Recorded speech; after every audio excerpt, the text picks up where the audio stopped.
सावधानी हटी और दुर्घटना घटी। सावधानी राखो, मास्क वास्क लगा कर राखो, कोई दिक्कत ना है। थोड़ी सी दिक्कत ही तो जान बची तो लाख हो पाए, कोई बात ना है, बचाव जरूरी है। भाई एक बार बताओ, अपनी बरादरी से पूरी से दुश्मनी ले रहे हो, पवित्र धर्म ग्रंथ में नयो एक हथकंडा बोल रहे हो, एक बीज बोल रहे हो देश में, तो इन पे तो सबसे पहले कार्रवाई होनी चाहिए। श्याम दाम दंड भेद, कछु भी कंगे नेता नगरी कछु बिकेगी।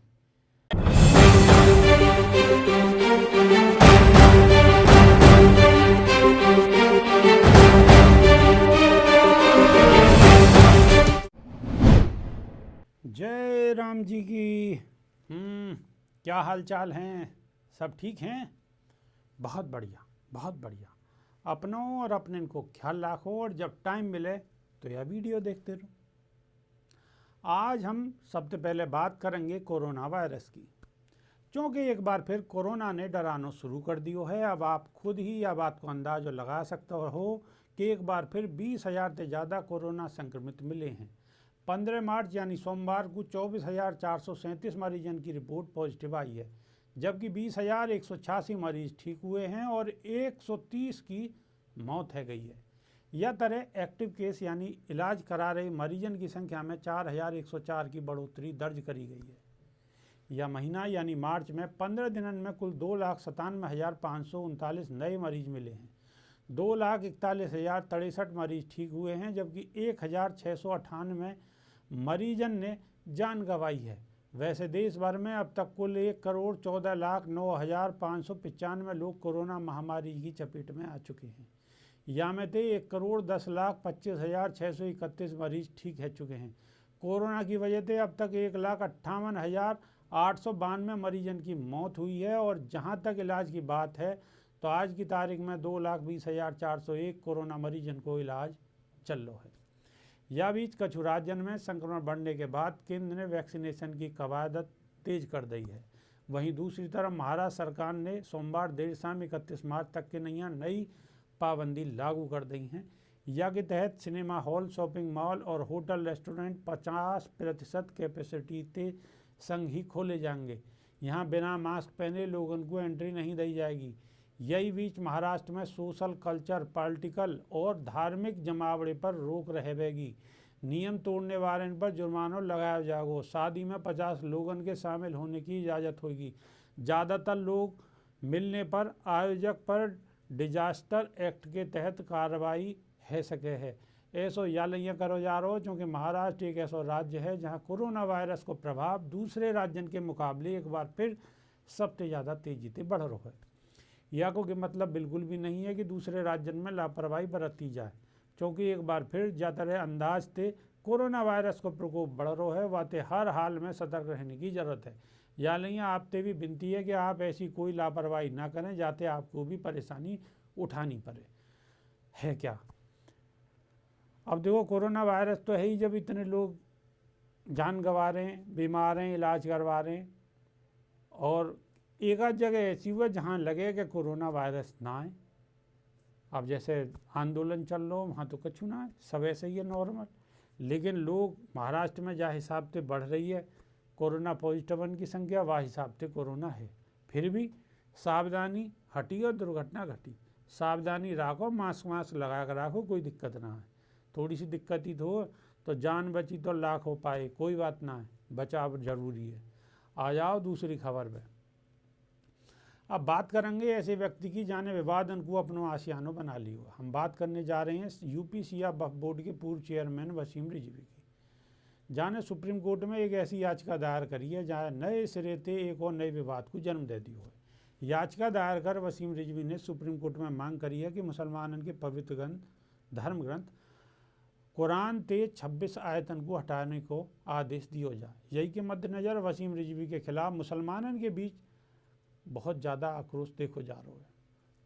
वहीं शिया और सुन्नी धर्मगुरु ने करोड़ों मुसलमानों के मजहबी जज्बातों से खिलवाड़ का आरोप लगाते हुए वसीम रिजवी के खिलाफ कड़ी कार्रवाई करने की मांग करी है। दरअसल वसीम रिजवी पर CBI को शिकंजा कसते जा रहा है। जब वजह थे कि मानो जा रहा है कि खुद को बचाने के नहीं है, वो या तरह को हथकंडो अपना रहे हैं। वसीम रिजवी जब यूपी सिया वक्फ बोर्ड के चेयरमैन ने तो उन पर भ्रष्टाचार के कई गंभीर आरोप लगे और फिर भ्रष्टाचार के इन आरोपन की जांच की जिम्मेदारी सीबीआई को सौंप दी है। माना जा रहा हो कि उत्तर प्रदेश में सरकार बदलने और बीजेपी के सत्ता में आने के वसीम रिजवी ने भी पालो बदल ली हो और कई मौके पर मुसलमानों की भावना को ठेस पहुँचा रहे हैं। जाते खूब विवाद हुए हैं। अब वसीम रिजवी की यह हरकत को खुद उनके घर वाले ही खारिज कर रहे हैं। यहाँ तक कि वसीम रिजवी के छोटे भाई ने उन्हें पागल बताते हुए इस्लाम से खारिज बताया है। पर सवाल तो यह है कि आखिर वसीम रिजवी को संरक्षण कौन दे रहा है, जबकि खुद उन्हें भ्रष्टाचार के गंभीर आरोपन को सामना करना पड़ रहा है। खास बात यह है कि बीजेपी के कई मुस्लिम नेता ने भी वसीम रिजवी के खिलाफ सख्त कार्रवाई की मांग करी है। लेकिन आखिर में एक बात जरूर कहना चाहेंगे कि वसीम रिजवी ने जो कदम उठाया है वो काई के संरक्षण में के बगैर संभव नहीं है। या मामले में तहकीकात भी होनी जरूर चाहिए। आखिर में काय कौन के इशारे पर वसीम रिजवी देश का माहौल बिगाड़ने पर अड़े हुए हैं। अंत में एक सवाल, क्या वसीम रिजवी की हरकत ऐसी नहीं है जाते देश का माहौल खराब है सके, और अगर खराब है सके तो फिर वसीम रिजवी के खिलाफ अब तक कार्रवाई क्यों ना है रही। वसीम रिजवी यूपी सिया वक्फ बोर्ड के चेयरमैन है और रिजवी के खिलाफ बिहार सिया वक्फ बोर्ड के चेयरमैन क्या कह रहे हैं ये भी तनक सुन लो। वसीम रिजवी का सुप्रीम कोर्ट में पीआईएल दायर करना देश और इस्लाम के लिए दुर्भाग्यपूर्ण है। वसीम रिजवी का ये पीआईएल के कुरान की 26 आयतों को हटाया जाए, इससे दहशतगर्दी बढ़ती है। ये सिर्फ और सिर्फ लाइमलाइट में रहने के लिए इन्होंने ऐसा किया है। कुरान के एक हरूफ तो छोड़िए, कुरान के में ज़ेरो ज़बर को भी तरमीम नहीं किया जा सकता है। अफसोस की बात है वो किस मुंह से अपने आप को मुसलमान कहता है। मुसलमान कहलाने के लायक भी नहीं है। शिया उलमाए किराम से मैं इल्तिजा करना चाहता हूं कि ईरान इराक के मुजतहिदीन से और मरजा वक्त से फतवा लेके उसको इस्लाम से खारिज करने की कोशिश करे ताकि हिंदुस्तान में आपसी भाईचारगी बरकरार रखे, वरना ये नफरत की बुनियाद पे राजित करना चाहता है। दरअसल में है क्या, अब ये रिजवी भाई सबसे दुश्मनी भाई क्यों भाई एक बार बताओ, अपनी बरादरी से पूरी से दुश्मनी ले रहे हो, पवित्र धर्म ग्रंथ में नयो एक हथकंडा बोल रहे हो, एक बीज बोल रहे हो देश में, तो इन पे तो सबसे पहले कार्रवाई होनी चाहिए। कि जब अपने धर्म के ही ना आए, अपनी पवित्र कुरान शरीफ के ही ना आए, तो ये कौन के होंगे। अब ये कौन के संरक्षण में इतना फालतू बोल रहे हैं। सबसे पहले इन पर कार्रवाई होनी चाहिए, इन्हें जेल जाना चाहिए कि देश को माहौल ख़राब कर रहे हैं। और अगर कार्रवाई नहीं है रही है तो फिर यहाँ पे भी सवाल उठेंगे, आखिर ये कार्रवाई क्यों नहीं है रही है। चूँकि और कोई कछु बोल देते तो अब तक तो जेल में हो। तो यहाँ को मतलब यहाँ पे काई को बात को समझ रहे होगे आप, है ना। बहुत जमाना ख़राब है, अब सब जगह राजनीति है। चलो छोड़ो, ज़्यादा चक्कर मत पड़ो, आ जाओ अगली खबर पे। अब बात करेंगे पश्चिम बंगाल में होने वाले विधानसभा चुनाव के मद्देनजर चल रही सियासी घमासान की। पश्चिम बंगाल के सियासी घमासान में मंगलवार को भारतीय जनता पार्टी के दिग्गज नेता जनता को भरोसा जीतने की कोशिश कर रहे हैं। सबसे पहले उत्तर प्रदेश के मुख्यमंत्री योगी आदित्यनाथ ने पुरुलिया में रैली को संबोधित करो। उन्होंने विपक्ष पर निशाना साधते हुए कही है कि ममता दीदी जय श्री राम के नारे से चिड़े हैं।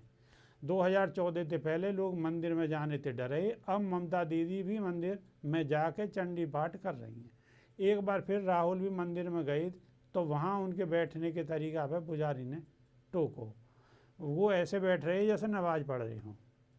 ये नया भारत है। अब सवाल ये पैदा हो कि क्या चुनावन में बीजेपी के नहीं है, सिर्फ यही मुद्दा है या फिर कछु और भी है। अब तन्नक उत्तर प्रदेश के मुख्यमंत्री से पूछा जाए कि आप तो अपने कार्यकाल में यूपी में विकास को दावो कर रहे हैं, तो फिर आपको मंदिर मस्जिद को सहारा क्यों लेना पड़ रहा है। सवाल तो ये भी पैदा हो कि क्या देश में विकास या रोजगार या फिर महंगाई, यहाँ तक कि किसानन की जो हालत है वहाँ पर चर्चा क्यों ना है रही।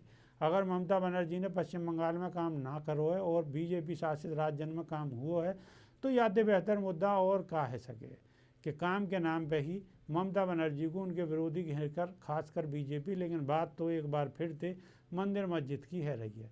काश हमारे राजनीतिक या बात को समझने की युवा अगर बेरोजगार होंगे तो फिर तमाम मुद्दे बेकार होंगे, लेकिन ऐसा नहीं है। वैसे जनता भी अगर विकास के मुद्दे पर ही वोट करे तो निसंदेह यही मुद्दा बेहतर होगा। है क्या। श्याम दाम दंड भेद, कछु भी कंगे नेता नगरी कछु बिकेगी। मतलब कछु भी कहनो पड़े, मंदिर मस्जिद गुरुद्वारों कछु भी कहनो पड़े, वह अपनो मामलो सीधो होना चाहिए। कैसे भी करके पब्लिक को दिमाग को बदल दो।